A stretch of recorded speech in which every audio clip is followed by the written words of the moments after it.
I suppose you could call it the realm of my consciousness. I'm someone who no longer exists in the real world after all, as you well know. It's nothing.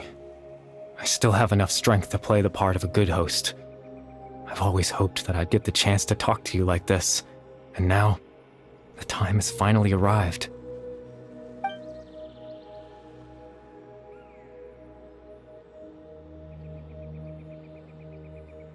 Extreme sorrow and pain, hope and regret coursing through your veins, and a degree of abyssal power that defies comprehension. Father told me that once I possessed all those elements, I would become the loom of fate, but despite his intentions for me, I never truly became the loom of fate. I was merely used as a means for its construction. In truth, I died the moment I set everything in motion. The person you see before you now is nothing but a remnant of consciousness left over within the loom of fate. As for your question, the loom of fate is a device capable of weaving ley lines. In its primitive form, it can only be used to create and implant memories. But as more of it is completed, its power becomes stronger and stronger, until finally, it has the power to weave real ley lines of its own. Once fully completed, the moment it gains the power to weave ley lines, it loses the lower level ability to influence memories, but it also becomes a tool that can change the entire world. Yes, I have the ability to control the loom in its semi-completed form. I suppose you can think of it as a form of compensation. After all, its existence cost me my life.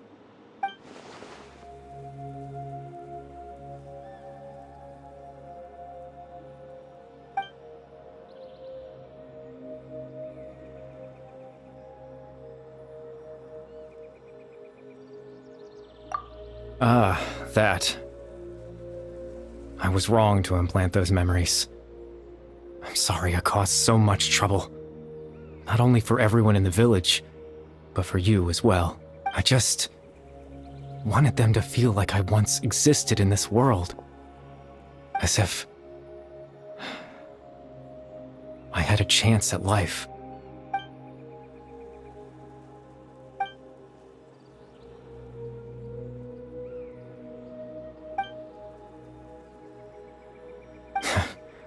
I know what you must be thinking. Why would I do something so meaningless? But I just couldn't accept it. I had to know what it would be like if I had my own life. What kind of person I would be. What other people would think of me. Chief Ahmadiyya, Baram, Granny Jahiyat, Atosa. What would it be like if I could live alongside them? No cataclysm, no curse. Just a quiet life in a peaceful village. I was curious, so I selfishly tried to have my own life. Even if that meant piecing together the version of myself that could have been. One memory at a time. I know it sounds stupid. After all, my life ended a long time ago. Any chance at living was stripped away from me when I was 8 years old. My consciousness left to mature in an illusory world of nothingness. Even the form you see before you was nothing but an invention based on my father's appearance. An imagined version of what I would look like if I had the chance to grow up.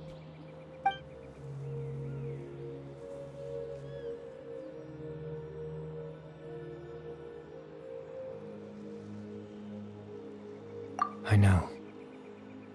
But there's nothing I can do to make them find me. If I could exist in the real world, I would return without a second thought and surprise them with the suddenness of it all. But, well, that's not possible for me.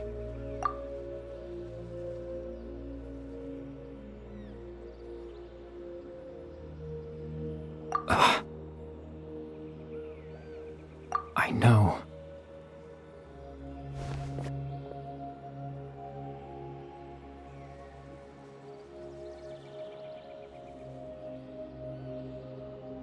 Captain Dainsleif. Twilight's sword, you mean? No need to meet up with him. Things should already be settled on his end. Exactly.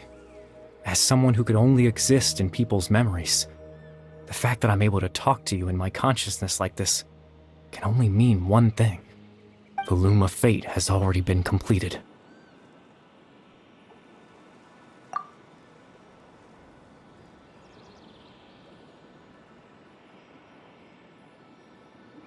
No need to worry about Captain Dainsleif. He's absolutely fine.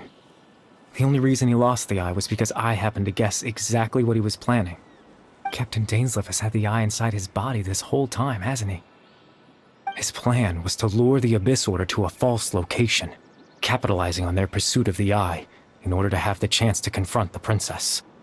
He would then hand the eye to you and tell you to take it away from that location. That way, Captain Dainsleif could accomplish his own goal and ensure the safety of the eye all at once. That's right, because in his mind, he had given it to you already.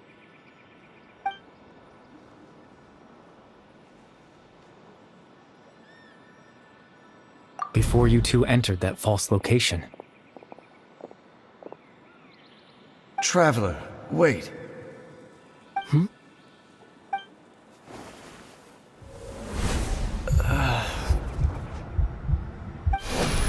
We've no time to lose. Let's head inside.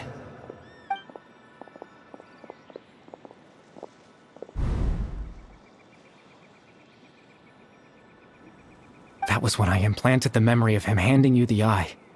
Given the tense situation at that time, Captain Dainsleif failed to notice anything out of the ordinary, and took that memory to be real. I'm sorry, Traveler, but I needed the Loom of Fate to be completed. And to do that, we had to retrieve the eye.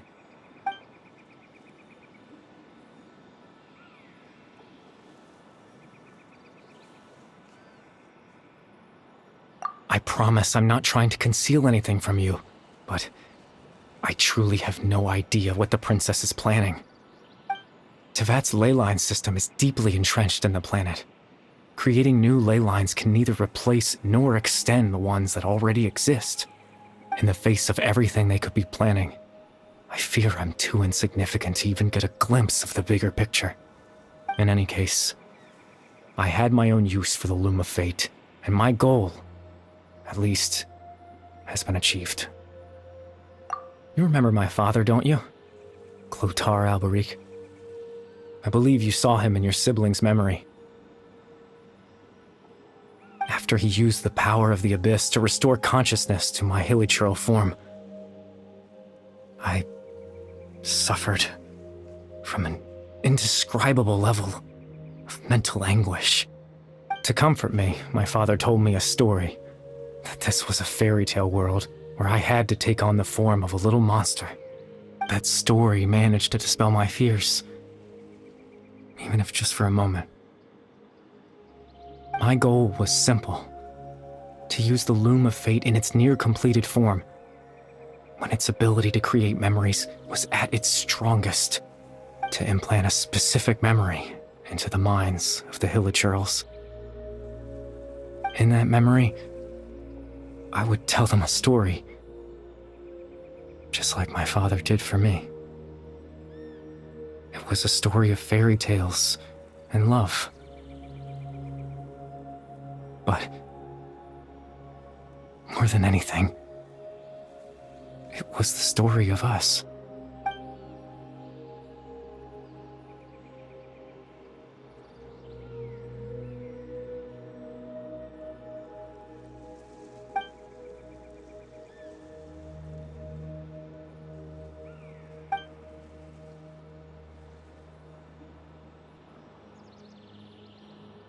I can't change the world.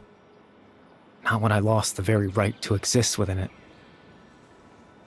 Implanting those memories, that was the most worthwhile thing I could offer.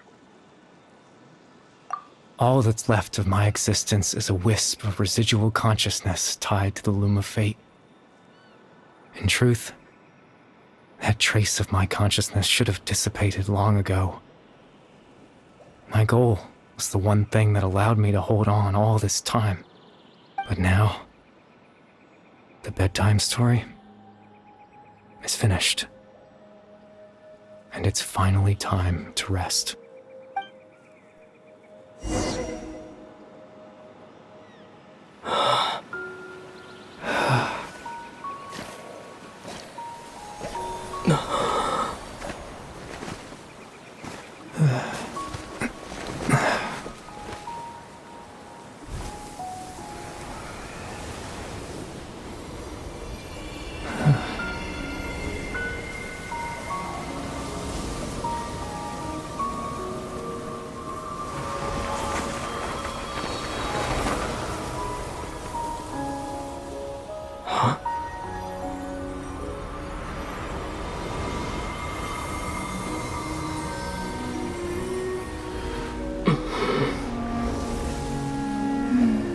Looks like I was too late to see Kari Bear one last time.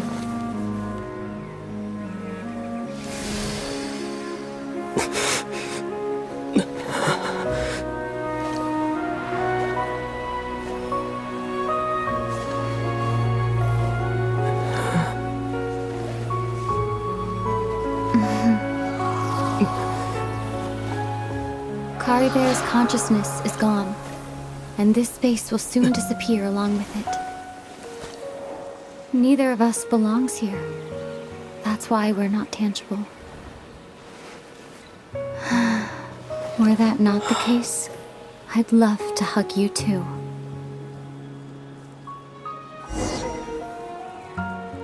Well, how about a conversation?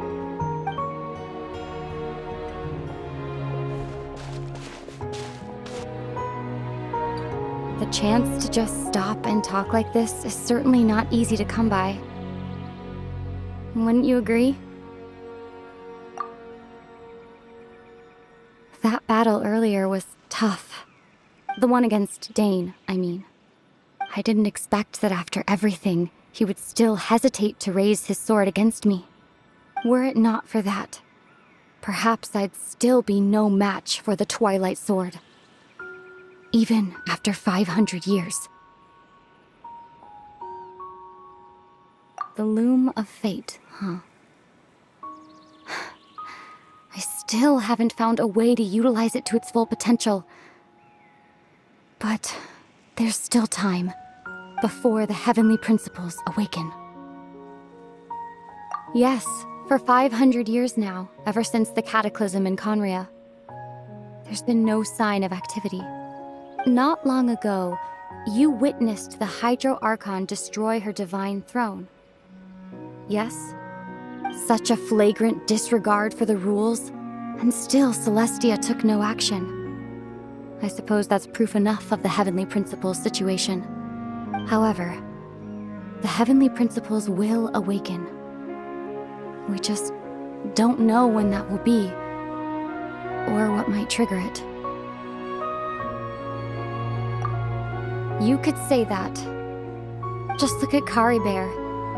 He was so pure and single-minded. The space we now find ourselves is a perfect representation of who he was. Quiet and peaceful.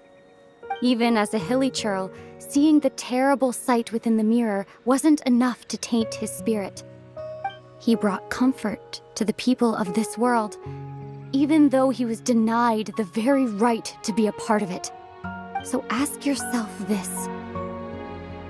Who was it that deprived him of that right to exist? Of course, that's only one example. My feelings about the Heavenly Principles are too complicated to explain in just a few words.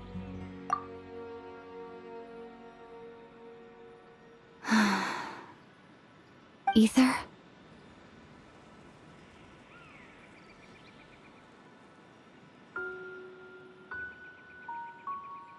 You're the only one in this world who calls me that. There's so much I wanted to ask you, But for some reason, I'm not interested in asking those questions right now. There's just one thing I have to ask. One thing I could never understand. Why? Why can't we continue our journey together?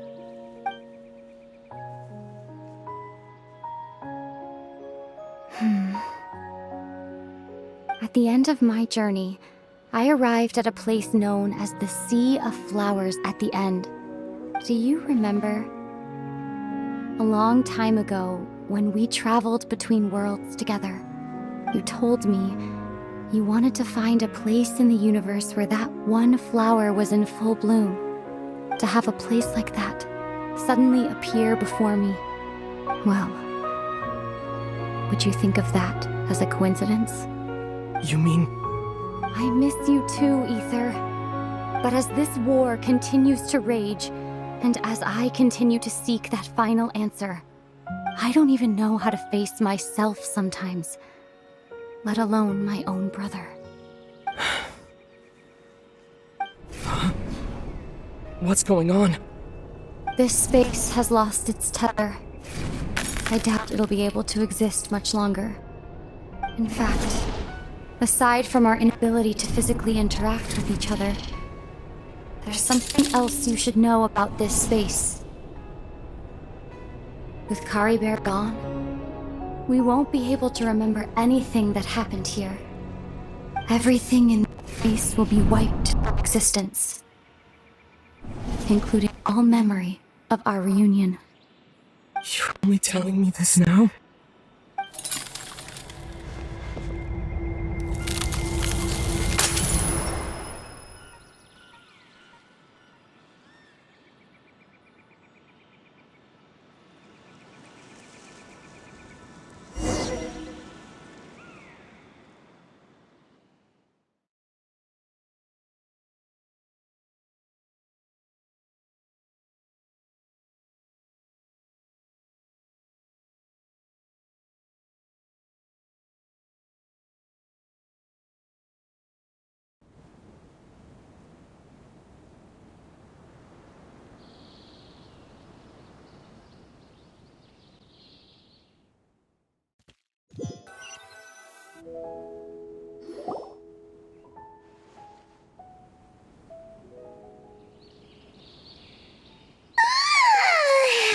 Still so sleepy.